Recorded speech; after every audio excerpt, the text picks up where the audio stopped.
Assalomu alaykum, yaxshilar, qalaysizlar? Yaxshimisizlar? Sog'monmisizlar? Kecha Instagramda menga bittasi yozibdi, o'zim tanishim.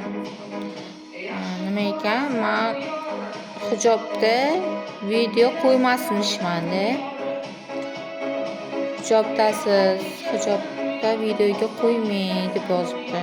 Keyin men yozib yubordim, senga nima deb yozib yubordim. U yana menga javob qaytargan. Qaytib yozishni xohlamadim, shuning uchun blokka qilib qo'ya qoldim-da. Nima qilish kerak? Hijob o'ragandan keyin video qo'yish mumkin emasmi? Burkanib, videoga kirib, hamma narsadan uzilib o'tirib olish kerakmi?